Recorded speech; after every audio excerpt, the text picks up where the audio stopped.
estiver nos assistindo, né? Eu quero agradecer em primeiro lugar ao pastor Fernando por essa oportunidade, tá? E hoje nós vamos falar de um título, de uma palavra muito importante para a gente poder passar esse momento de dificuldade, né? Porque quem não tiver buscando ao Senhor Jesus nesses tempos de dificuldade, vai viver como se fosse um ímpio, vai ter os mesmos problemas e não vai encontrar a solução, tá bom? Mas antes de começar, eu quero fazer uma oração, tá bom? Junto com vocês aí de casa, tá bom? Vamos lá. Em nome de Jesus Cristo, eu te agradeço, Senhor, por ter o Senhor na minha vida. Te agradeço por todos que agora estão nos ouvindo, Senhor.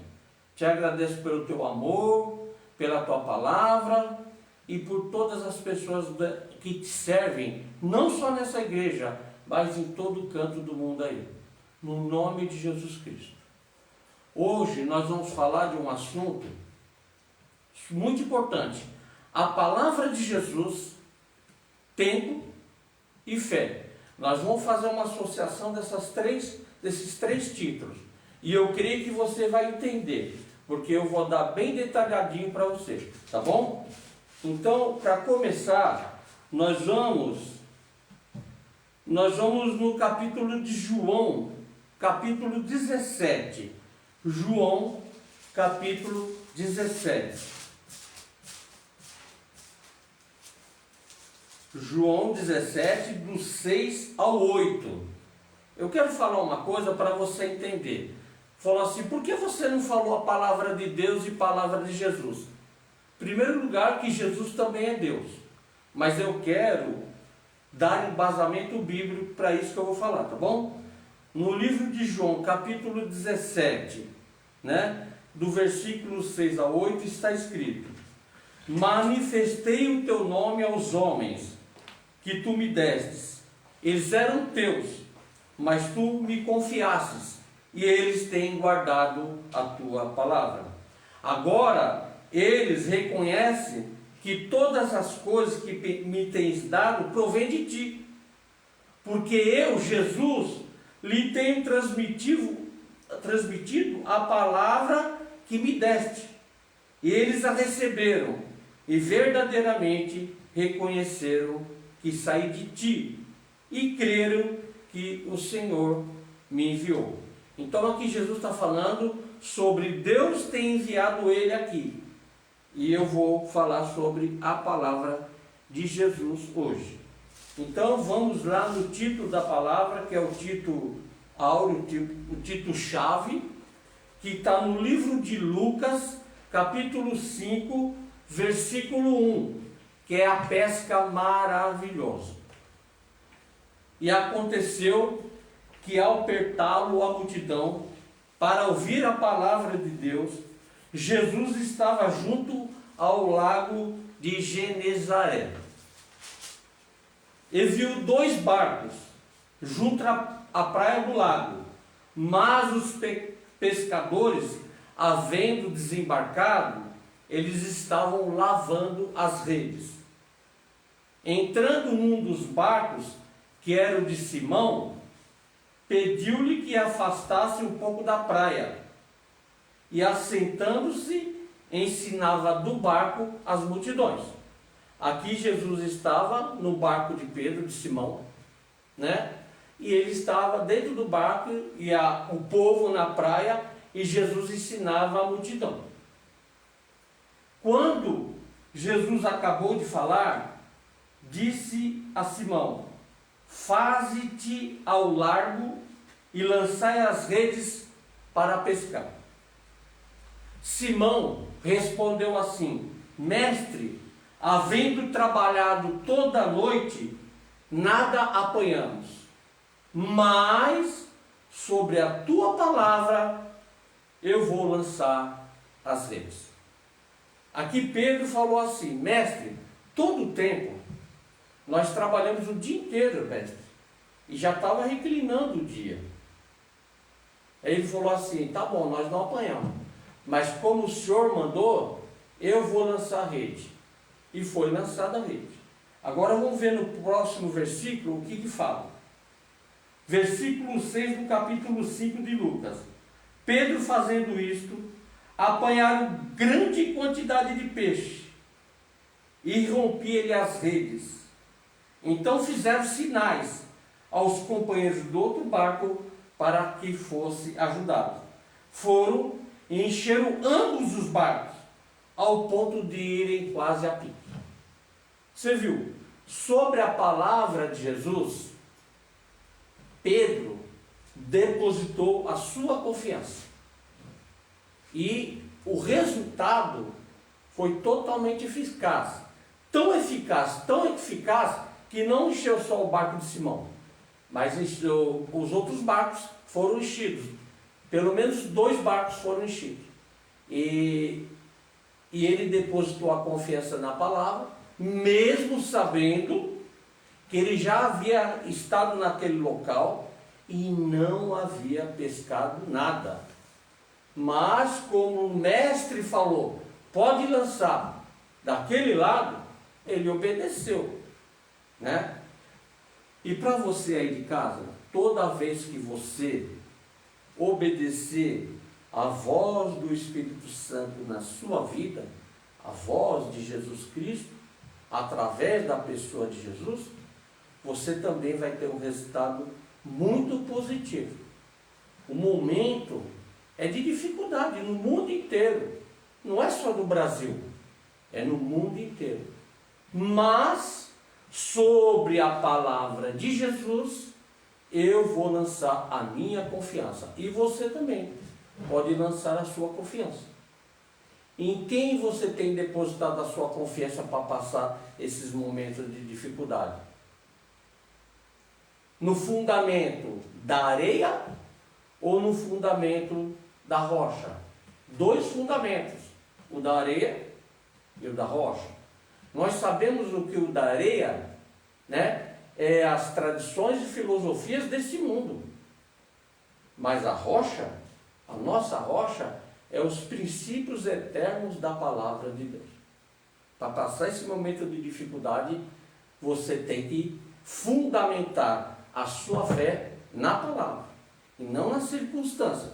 Porque se você for olhar a circunstância, vai ficar um pouco difícil, não é verdade? Falar em circunstância, eu quero que você vá comigo em Mateus 24. Mateus 14. No livro de Mateus, capítulo 14, no versículo 22, eu vou dar uma explicação do que é olhar para a palavra e olhar para a circunstância. Vamos lá. Versículo 22 do capítulo 14 de Mateus, Jesus anda sobre o mar. Logo a seguir, compeliu Jesus os discípulos a embarcar e passar adiante dele para o outro lado, enquanto ele despedia as multidões, após Jesus ensiná-los, né? Ensiná-los sobre a palavra, sobre o reino, sobre a vinda dele. Ele pediu que os discípulos passassem para o outro lado. E despedidas as multidões, Jesus subiu ao monte, a fim de orar sozinho. E caindo a tarde, lá ele estava só.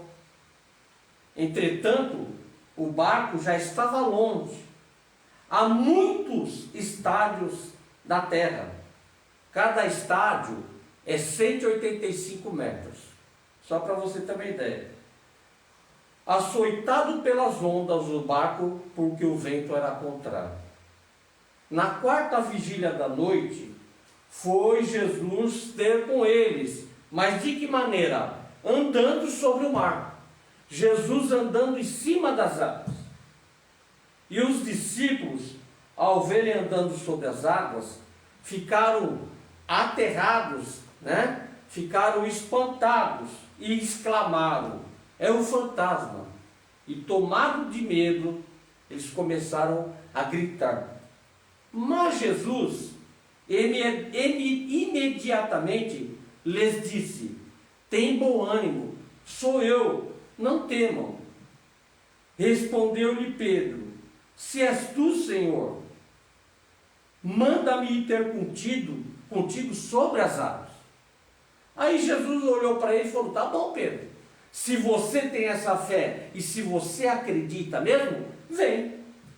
E Pedro, descendo do barco, ele começou realmente a caminhar também por sobre as águas, pela palavra de Jesus. Só que teve um acontecimento aqui no versículo 30.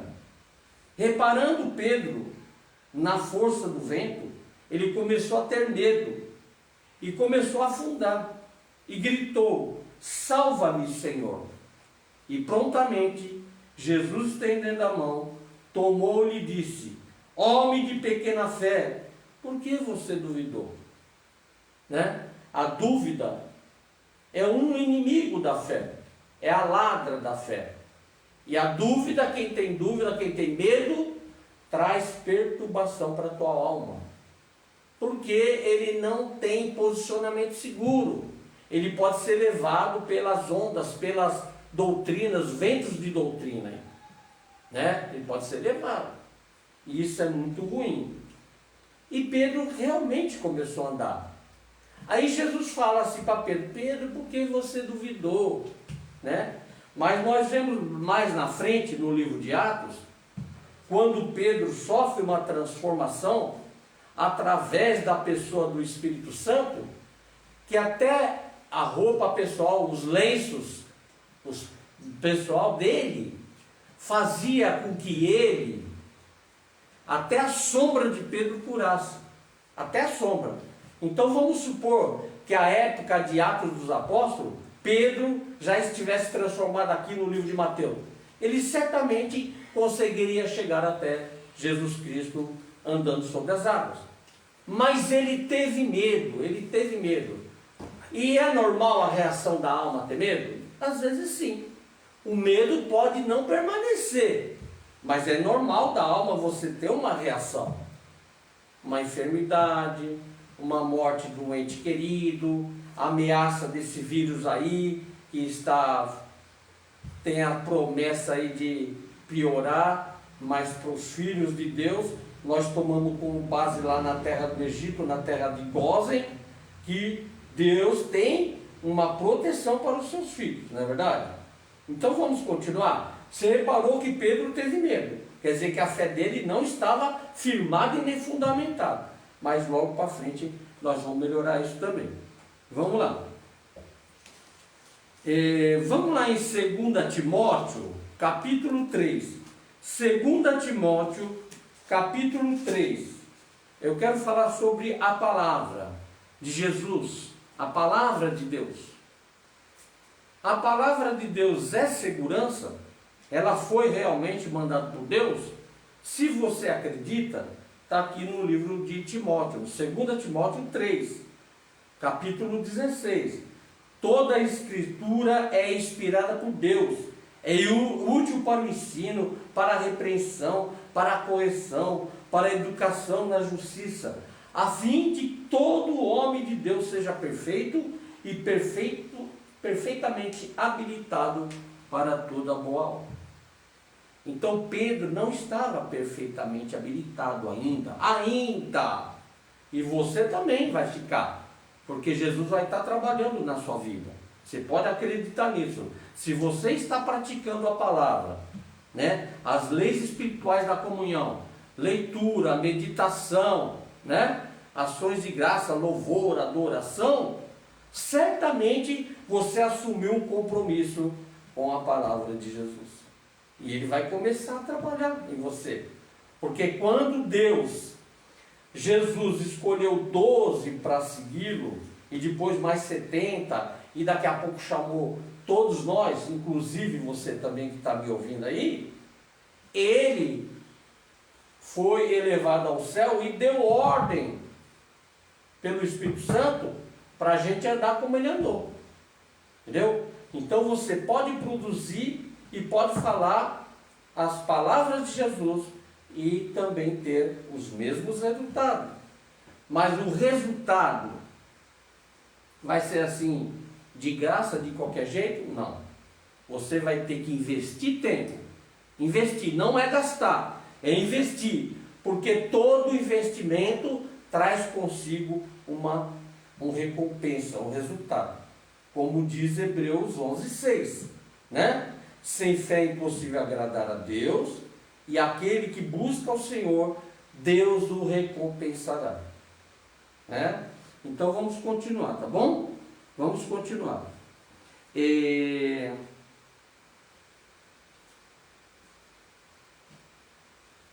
Vamos em Mateus 17 agora. Vamos voltar para Mateus 17. Eu quero falar de mais uma confissão da palavra de Deus para firmar na sua cabeça. Muito bacana isso, muito bacana. Mateus 17, do 24 até o 27. Aqui em Mateus 17, do 24 até o 27, Jesus, ele paga o imposto das 2 dracmas. E eu vou explicar para você o que quer dizer isso, tá bom? Vamos lá. Capítulo 17, versos 24. Tendo eles chegado a Cafarnaum, tanto Jesus como os discípulos, dirigiram-se a Pedro, que cobrava o imposto das 2 dracmas, e perguntaram, aqui no caso, é os judeus, os fariseus também, que chegaram ali, para provocar e colocar em questão, em dúvida, a palavra de Deus. Aí, chegando para Pedro, falava assim, Pedro, o vosso mestre não paga o imposto das 2 dracmas? Só para você ter uma ideia, a dracma era uma moeda grega de prata que valia 1 denário. 1 denário era um dia de trabalho, como se fosse um dia de trabalho nosso hoje, tá? Então, cada imposto, tanto de Pedro como de Jesus, eram 2 dracmas. Somados os impostos dariam 4 dracmas. Então vamos lá. Aí Simão responde assim: não, Jesus paga sim. Aí Pedro entra em casa. E Jesus nem esperou Pedro falar. Ele já se antecipou. Para você ver o poder que tem em Jesus e na sua palavra. Dizendo para Pedro assim: Pedro, Simão, o que te parece? De quem cobram os reis da terra os impostos ou tributo? Dos seus filhos ou dos estranhos? Aí Pedro responde para Jesus: ah, Jesus, eles cobram dos estranhos. Aí Jesus disse para Pedro: ah, então logo estão isentos os filhos de pagar esse imposto. Mas Pedro, para que não escandalizemos essa gente que duvida, vai ao mar, lança o anzol, e o primeiro peixe que você fisgar, tira, abre a boca dele, e você vai achar um estáter. O que é um estáter? Estáter é uma moeda grega, não de prata, mas sim de ouro. Ela valia 4 denários. Exatamente o imposto que teria que ser pago pelo o mestre e por Pedro. Você toma esse estáter, Pedro, e você vai lá e entrega por ti e por mim. Olha que coisa fantástica. Como Jesus sabia que naquele peixe tinha uma moeda de ouro grega, que é o estáter, que valia 4 denários, 4 dias de trabalho. Como ele sabia? Ah, não. Aí foi colocado uma moeda lá e inventou isso para criar sensação na palavra. Jesus não precisa de sensação. Nós cremos nele pela fé. Entendeu? Olha só, eu estou te dando todo esse embasamento para você saber que poder que é na palavra. Que poder que há. Tá bom? Então vamos lá. Mateus 12, eu quero falar uma coisa para você agora. Mateus 12, tá bom? Vamos em Mateus 12. Mateus 12, 33. Mateus 12, 33. A árvore e seus frutos. Tá bom? A árvore aqui significa nós, tá bom? Os frutos, tá bom? Ou fazer a árvore boa o seu fruto bom, ou a árvore má o seu fruto mau, porque pelo fruto se conhece a árvore. Raça de víboras, Jesus falando, né? Como poder falar as coisas boas sendo maus? Porque a boca fala que está cheio o coração. O homem bom tira do bom tesouro coisas boas, mas o homem mau, do mau tesouro, tira as coisas más. Digo-vos que toda palavra inútil, frívola, que proferirem os homens, dela darão conta no dia do juízo. Porque pelas tuas palavras você vai ser justificado, e pela tua palavra você vai ser condenado. Se eu tomar a minha confissão como base a palavra de Deus, eu serei justificado. O que é ser justificado? Eu vou ter o amparo de Jesus. Eu vou ter o resultado exatamente esperado da palavra. Se eu no fundamento bíblico, eu serei condenado, reprovado, não terei o resultado que eu espero. Essa é o poder que a palavra de Deus tem. É extraordinário. Por enquanto, nós estamos falando da palavra, mas logo nós vamos falar de tempo e fé, tá bom? Daqui a pouco. Eu quero continuar com você em Mateus 15, tá bom? Vamos em Mateus 15? Mateus 15. Aqui, Jesus, ele senta para comer e não lava as mãos. Tá? Jesus não lava as mãos. Aí a tradição dos anciãos, naquela época, era proibido não lavar as mãos, não lavar os jarros, os copos, os metais, os talheres, tudo. Aí eles começam a interrogar Jesus. Por que transgride os discípulos a tradição de ancião? Pois eles não lavam a mão quando comem. Aí Jesus ensina para ele o que quer dizer que o que lavar as mãos não significa propriamente que vai contaminar o homem.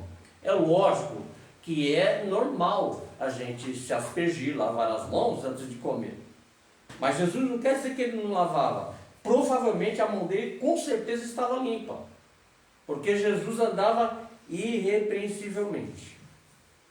Mas agora nós vamos no versículo 11 e o mestre ensina um segredo aqui, ó.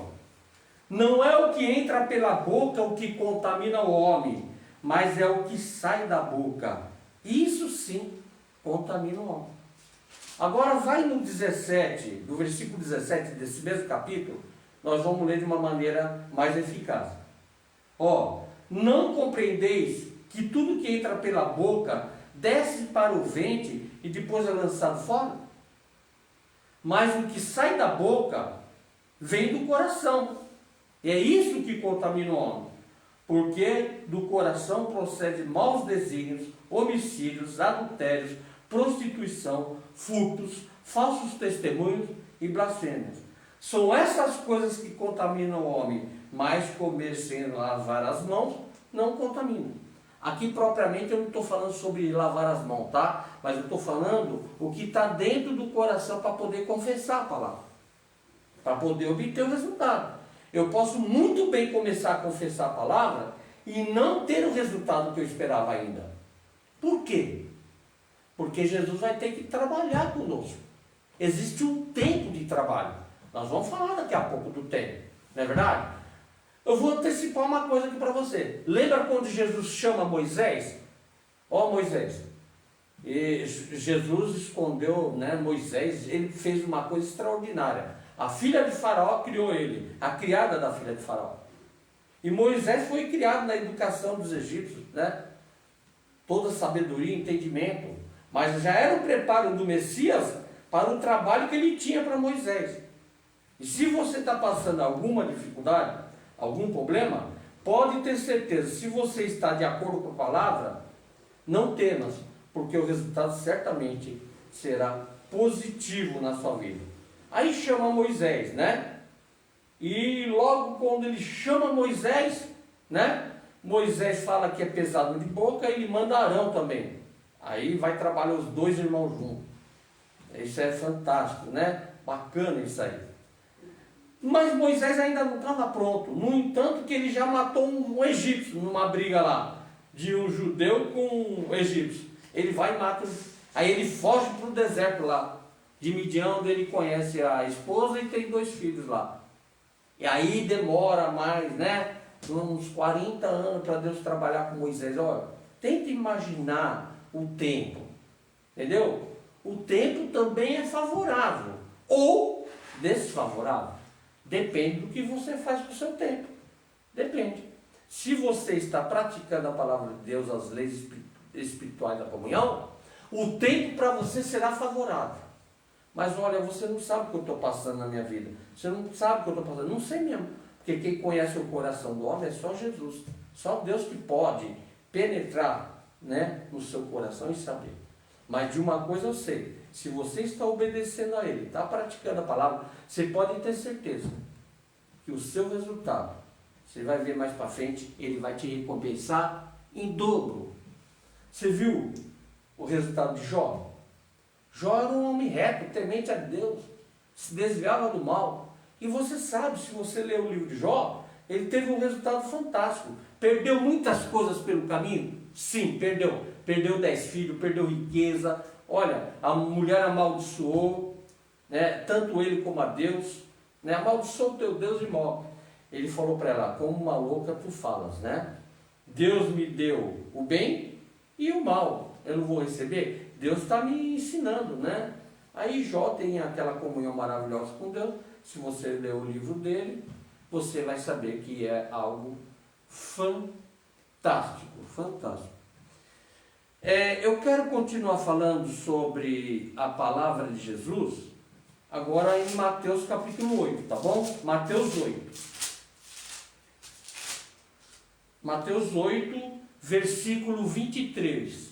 Mateus 8, versículo 23. Aqui, nesse texto, Jesus acalma uma tempestade. Está tendo tempestade na sua casa, no mundo? Tá. E não está fácil para ninguém, viu? Não está fácil para ninguém. Nem para quem tem dinheiro, nem para os ricos, viu? Porque tem muito rico aí morrendo com dinheiro e tudo. Tá bom? Mas nós temos uma coisa melhor que o dinheiro. Chama-se Jesus Cristo. Esse é melhor que o dinheiro. Ó, Mateus 8, 23. Então Jesus entrou no barco com seus discípulos e o seguiram. Os discípulos dele seguiram ele. Eis que sobreveio no mar uma grande tempestade, de sorte que o barco era varrido pelas ondas.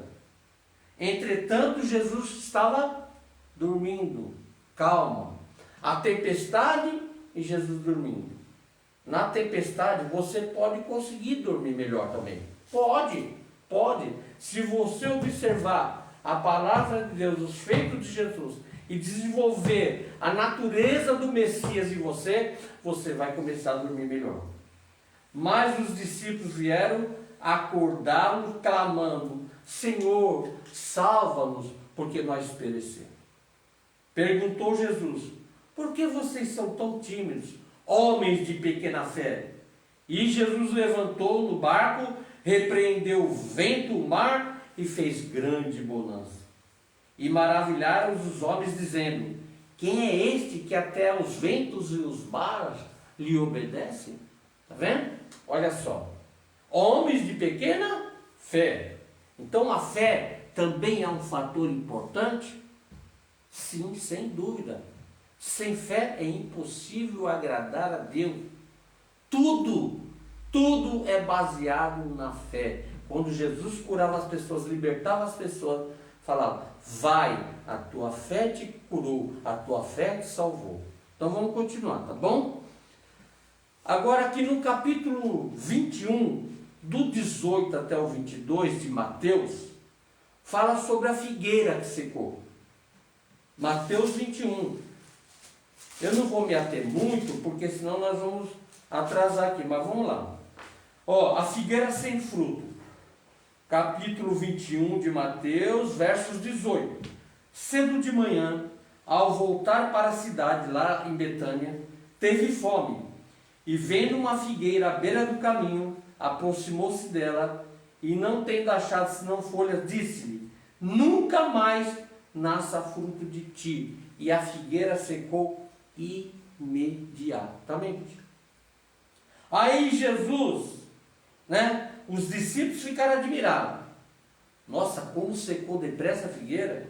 Aí Jesus vê que eles estavam indagando a respeito disso e falou assim: em verdade vos digo, se você tiver fé e não duvidar no seu coração, não somente fareis o que foi feito à figueira, mas até este mesmo monte você vai dizer: lança-te no mar, e vai acontecer. E tudo quanto pedires em oração, acreditando, crendo, recebereis.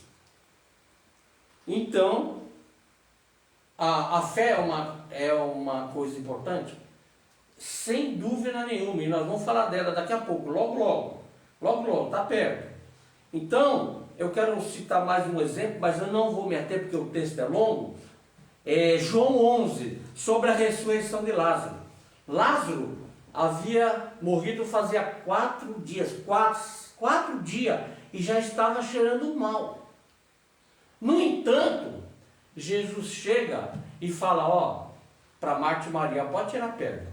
Não, Senhor, já cheira mal, já cheira mal, mestre. Aí ele falou assim: eu falei para você, se você crer, você vai ver a glória de Deus.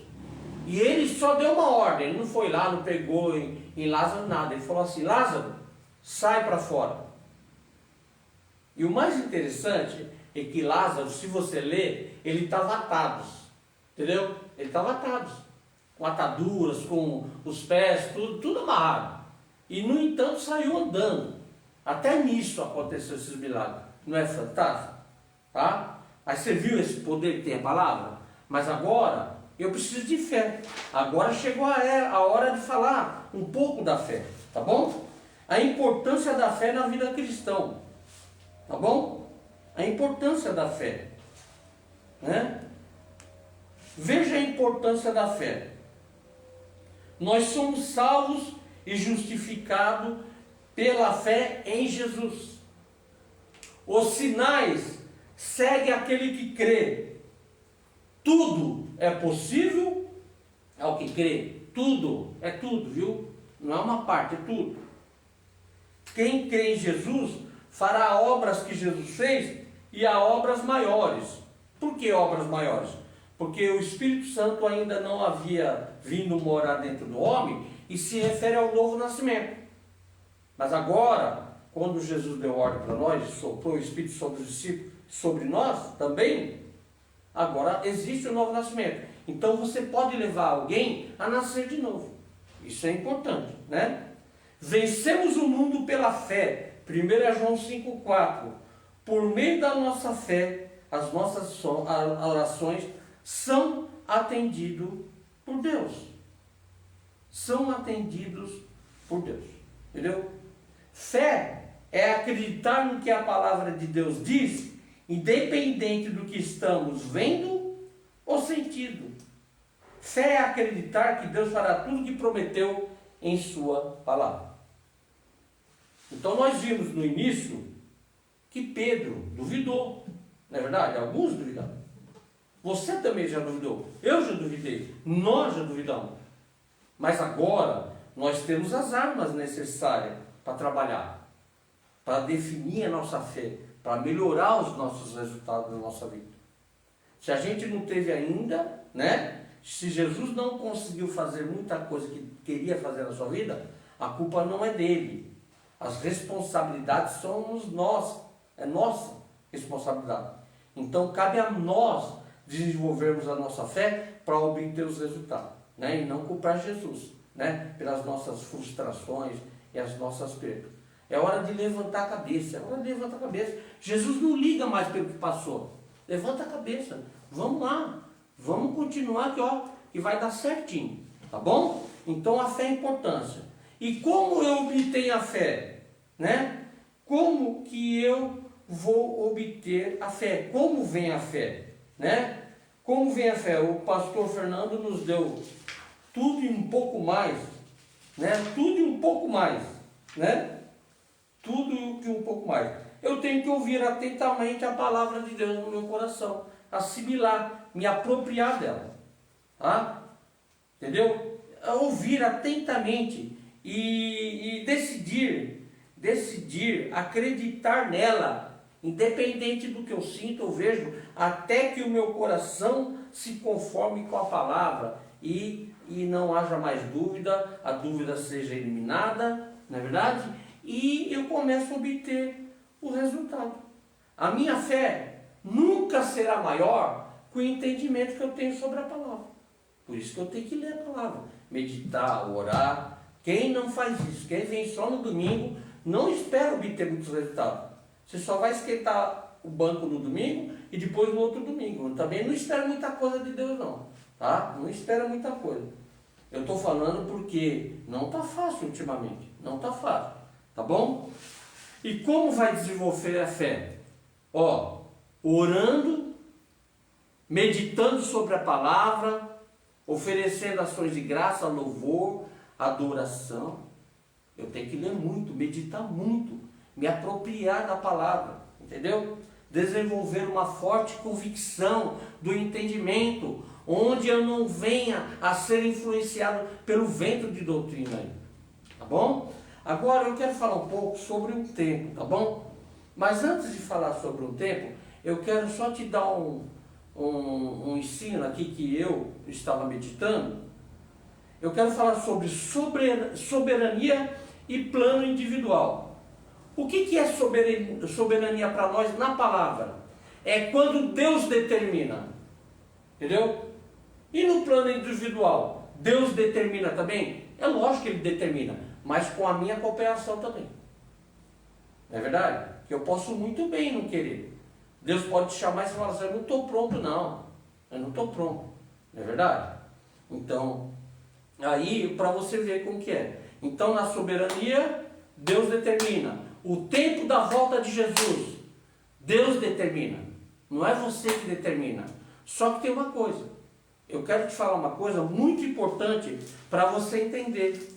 Na segunda carta de Pedro, vamos lá no final da Bíblia, na segunda carta de Pedro, para você ver como é importante você entender a palavra. Segunda carta de Pedro, capítulo 3. Segunda Pedro 3. Fala assim, no versículo 3, de 2 Pedro 3:3. Tende em conta, antes de tudo, que nos últimos dias virão escarnecedores, né? Com seus escárnios, andando as suas próprias paixões, dizendo, onde está a promessa da vinda de Jesus? Porque desde que os nossos pais dormiram, todas as coisas permanecem como está, desde o princípio da criação.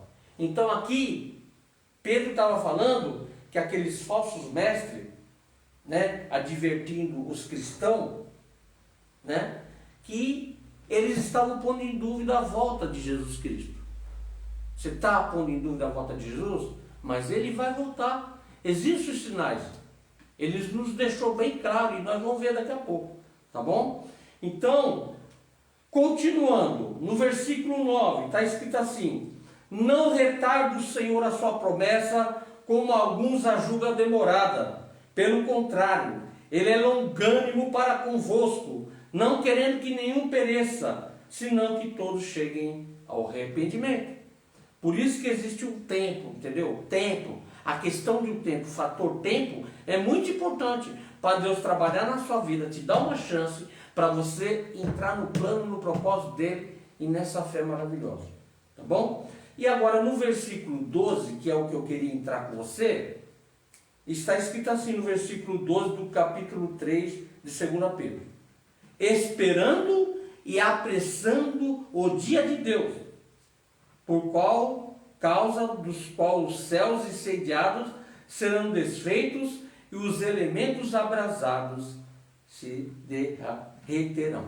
Entendeu? Então eu posso esperar, porém apressar a vinda dele. De que maneira eu posso apressar a vinda dele?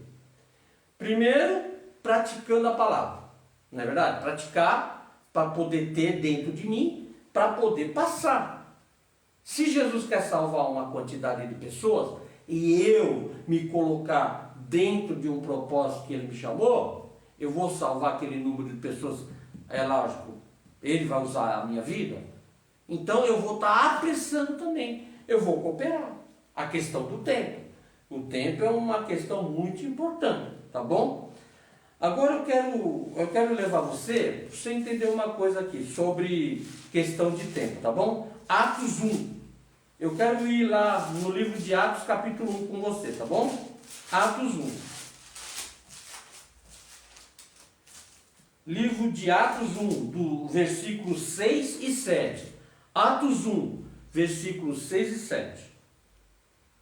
A ascensão de Jesus. Jesus estava sendo elevado ao céu e deu ordem para os discípulos. E os discípulos depois foram no cenáculo orar em Jerusalém e começar o trabalho deles, né? Então os que estavam reunidos lhe perguntaram: Senhor, será este o tempo em que o Senhor vai restaurar o reino a Israel? Aí Jesus respondeu: não vos compete conhecer os tempos ou épocas que o Pai reservou pela sua própria exclusividade e autoridade. Está vendo? Então tem um tempo de exclusividade e autoridade que o Pai reservou. Mas Jesus estava aqui falando da palavra dele, enviado por ele. Então os dois tinham o mesmo propósito, né? O mesmo propósito, que era resgatar a humanidade, da qual você também faz parte, tá bom? Então vamos lá, 2 Timóteo 3 fala assim, que viriam tempos difíceis, não é verdade? Se você ler a Timóteo, está escrito lá, tempos muito difíceis, e realmente está. Mas se você acha que esse tempo está difícil, e realmente está, nós nunca ouvimos acontecer essas coisas, você imagina o que está por vir. Se você ler os sinais de Mateus 24, já quase tudo se cumpriu. Só que o problema, eu quero até ir lá no texto de Mateus 24 com você, eu quero que você entenda uma coisa. Eu vou ler rapidamente, tá? Tendo saído do templo, Jesus, né? Os seus discípulos se aproximaram dele para mostrar as construções, as belas construções do templo. Jesus respondeu para eles: ora, vocês não estão vendo tudo isso? Em verdade vos digo que não ficará pedra sobre pedra que não seja derribada. Aí os discípulos chegaram para ele e perguntou: Senhor, diz para nós quando sucederão essas coisas, que sinal haverá da tua vinda e da consumação do século? Jesus não fala o tempo. Se você vê, ele fala dos sinais. Ele respondeu: vede que ninguém vos engane, porque muitos virão em meu nome dizendo: sou o Cristo, e vão enganar a muitos. Quer dizer, vão enganar a muitos? Você não pode fazer parte desse mundo. Muitos. E certamente vocês vão ouvir falar de guerras, rumores de guerra. Vede, não assusteis, porque é necessário acontecer, mas ainda não é o fim. Vão se levantar nação contra nação, reino contra reino, haverá fomes, terremotos em vários lugares. Porém, tudo isso é apenas o princípio das dores. Você vai ser atribulado, vão matar vocês, vocês vão ser odiados de todas as nações por causa do meu nome. Nesse tempo de perseguição, muitos vão se escandalizar, vão se trair uns aos outros, e levantar-se-ão muitos falsos profetas e enganarão a muitos. Há um sinal que não deve estar na sua vida, não deve existir. E por se multiplicar a iniquidade e o pecado, o amor vai esfriar de quase todos. Aquele, porém, que perseverar até o fim, esse sim será salvo. E será pregado este evangelho do reino por todo o mundo, para testemunho a todas as nações. Então sim, virá o fim. Antes de eu encerrar, eu tenho mais algumas coisas a falar, e vai ser rapidinho. Eu quero ir lá com você em Colossenses, tá bom? Colossenses capítulo 3. Eu quero que você vá lá comigo, em Colossenses 3.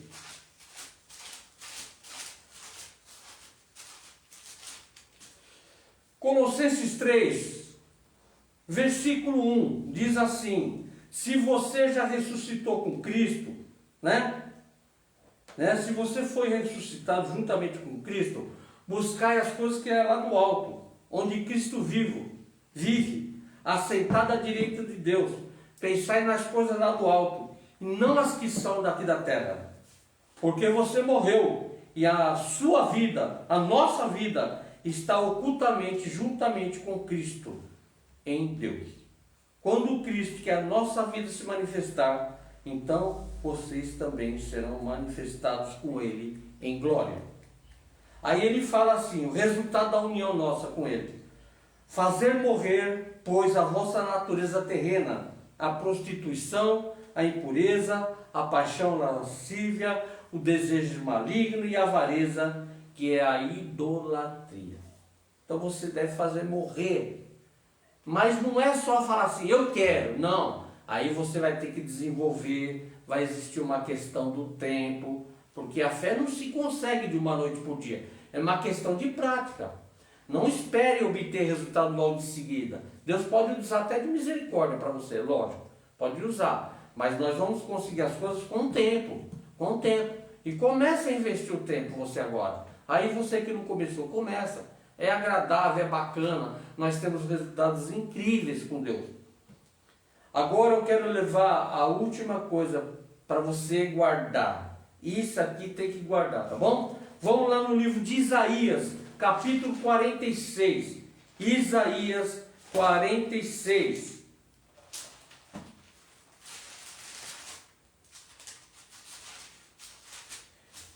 Isaías 46, versículo 9 e 10. Guarda isso no teu coração. Guarda aí no seu coração. É uma profecia de Deus. Eu tenho a certeza disso. Como você tem certeza? Porque eu estou falando da palavra. E você vai ver que é uma profecia. Capítulo 46 de Isaías, versículo 9 e 10. Olha o que Deus fala. Lembrai-vos da coisa passada, da antiguidade, que eu sou Deus, e não há nenhum outro. Eu sou Deus, não há outro semelhante a mim. Que desde o princípio eu anuncio o que vai acontecer, e desde a antiguidade as coisas que ainda não sucederam. Que digo, o meu conselho permanecerá de pé, farei toda a minha vontade. Isso é a soberania, entendeu? Se você começar a desenvolver essa fé, essa palavra que eu falei hoje aqui, essa ministração que eu falei, essa palavra é para você, entendeu? É para você. Se aproprie dela. Deus vai fazer toda a vontade dele e vai anunciar as coisas que ainda não aconteceram. Tem pessoas que já sabiam dessa pandemia, eu não sei, não vou pôr em questão, não vou duvidar também, porque Deus pode revelar, é lógico que pode revelar. Como pode, né? Como pode, é lógico que pode. Mas o que eu quero trazer isso é que quando você começa a fazer parte da natureza de Deus, começa a desenvolver a sua fé e ir aumentando todos os frutos do Espírito, o percentual da sua vida, você vai ter resultados surpreendentes. Entendeu? Palavra de Jesus, tempo e fé. Faça isso. Faça isso que vai ser maravilhoso, tá bom? Eu te agradeço, eu agradeço muito você que está me ouvindo, tá? Agradeço todos os líderes, tá? Da igreja, amo muito vocês, agradeço o pessoal da célula, agradeço a Regiane e todos aqui que estão aqui comigo, ajudando nessa live, tá bom? Muito obrigado mesmo, que Deus possa abençoá-los. Domingo vai ter o nosso culto, tá bom? Venha, pratique a palavra. Não fique só esperando a igreja, não. O pastor Fernando faz a parte dele. Mas se você não fizer a sua, nem tudo o que ele fala vai acontecer na sua vida. Nem tudo. Porque você não vai estar desenvolvendo a sua fé. E não culpe ele também, não. Não culpe. Começa a desenvolver a sua fé. Você é o responsável.